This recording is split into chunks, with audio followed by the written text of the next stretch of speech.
Lisa Cook, she's the Fed board member Trump is trying to fire for bullshit reasons, and they are bullshit. But when she tried to get another professor fired because he once, according to one student, was less than rapturous about Martin Luther King Day, no, she should know better. She said free speech should have its limits. Yes, it should, and does. And this comes nowhere close to them.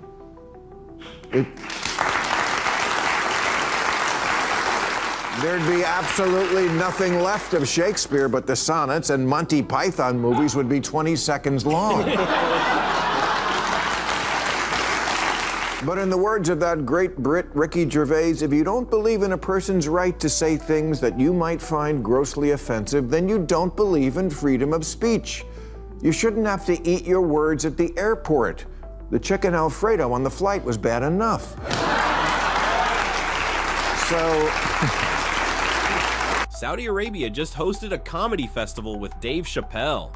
Think about that. The country once known for punishing people over a joke is now laughing in the audience. Meanwhile, in Britain, writers are being arrested for tweets. The monarchy is opening the stage, and the so-called free world is shutting it down. That's not progress, it's backwards. Saudi Arabia is having a comedy festival this month. Really? Saudi Arabia. It's gonna be great. If you die on stage, you get 72 virgins.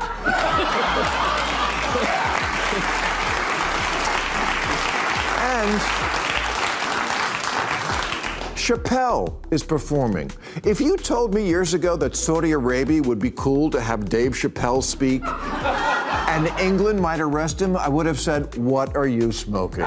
Saudi Arabia has Dave Chappelle cracking jokes on stage. Meanwhile, in Britain, people are cracking under police interrogation for tweets. That's not just irony, it's a full-blown identity swap. The place we once called a dictatorship is passing the mic, and the countries that branded themselves the free world are now running speech police. Freedom used to mean you could speak your mind. Now it means you can speak, if approved by the committee. The Saudis are telling jokes, and the West is the punchline. At this rate, Riyadh will be the new capital of free speech, and London will be the world's biggest safe space. Imagine explaining to George Orwell that his novel 1984 wasn't a warning, it was a government training manual. England does not. And the fact that they don't, that's not a feature, that's a bug. And it's a bug that's going around Europe now. You know who really loves free speech? The woke left. They love it so much they've put it on the endangered species list. They'll march with signs saying free speech matters, then cancel you for saying something they don't like. It's like a vegetarian who only eats steak on weekends. The principle disappears the second they're hungry. Free speech only exists in their bubble. Inside, you're enlightened. Step outside, and suddenly you're a bigot, a fascist, or worse, an unverified account. It's not debate, it's a loyalty test. Say the right words and you're a hero. Say the wrong ones and you're trending under hashtag cancel this monster by breakfast. Here's the thing, free speech isn't supposed to protect the popular. It's supposed to protect the people everyone hates. Otherwise, it's not free speech. It's a rental agreement. You get to use it as long as you don't scuff the walls. And the woke crowd, they're the new landlords of language. That's the great irony. Flag burning is free speech, and free speech is one of the key things that makes America great. So now that I have you on my side on that issue, don't be a hypocrite and defend attacks on speech from the left, because you either get the concept or you don't. And sadly, a lot of people don't anymore. Yes, mostly the young who were never taught it by their derelict educational system. Remember when college was about learning how to think? Now it's about learning what to think. Professors used to challenge you with ideas. Now they hand out ideological coloring books. Take Lisa Cook. She's supposed to be teaching economics, but instead she's trying to bankrupt the concept of free thought.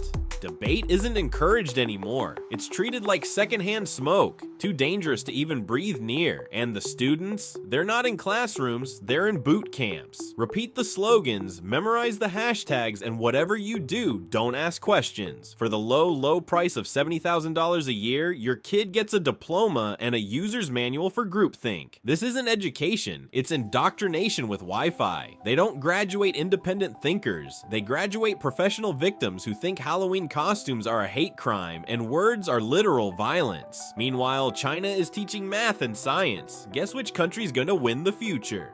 Yes, mostly the young who were never taught it by their derelict educational system, but also Lisa Cook. She's the Fed board member Trump is trying to fire for bullshit reasons, and they are bullshit. But when she tried to get another professor fired because he once, according to one student, was less than rapturous about Martin Luther King Day, no, she should know better. She said free speech should have its limits. Yes, it should, and does. And this comes nowhere close to them.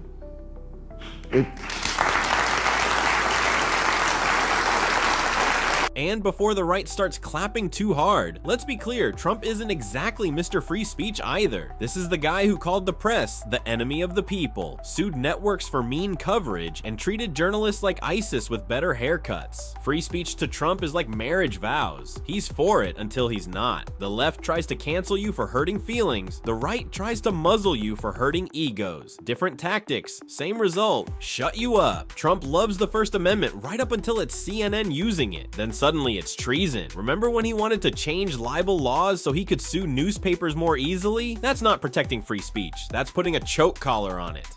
You can't say you're a defender of the Constitution while also drafting your personal version of shut the hell up. Here's the ugly truth, both sides love free speech when it's theirs. The second it's yours, that's when it becomes dangerous, unpatriotic, or my favorite, fake news. At least be honest about it. Don't call yourself a free speech warrior if your first instinct is to sue Saturday Night Live because Alec Baldwin hurt your feelings. It's bad enough that Trump is attacking free speech from the right, throwing the Associated Press out of the press pool, calling reporters enemy of the people, threatening and suing networks simply because he doesn't like the coverage. This country can't become that. But it also can't become what the UK is now, a place where you get arrested for tweets.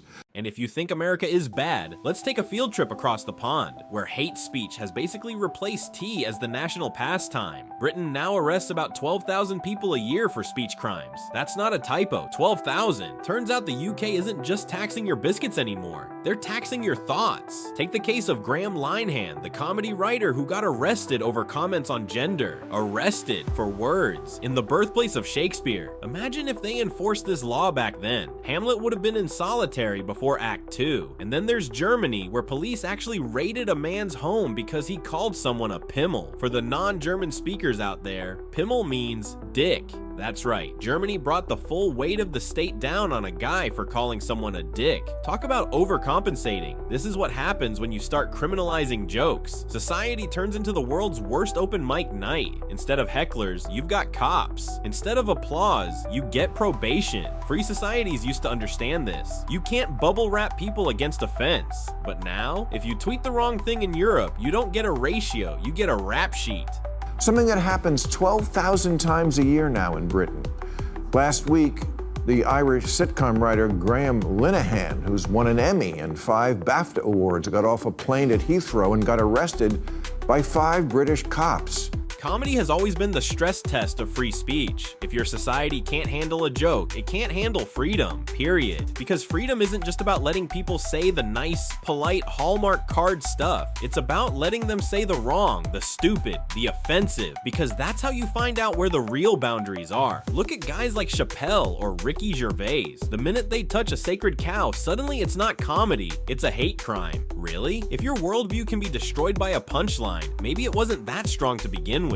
Free speech means sometimes you'll hear things that make you cringe. But that's the deal. You don't get to cherry pick the First Amendment like it's a buffet. If you only protect speech you like, that's not freedom. That's a fan club. And last time I checked, the Constitution wasn't supposed to be a fan club. But in the words of that great Brit, Ricky Gervais, if you don't believe in a person's right to say things that you might find grossly offensive, then you don't believe in freedom of speech.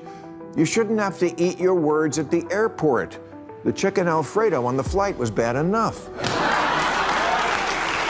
So,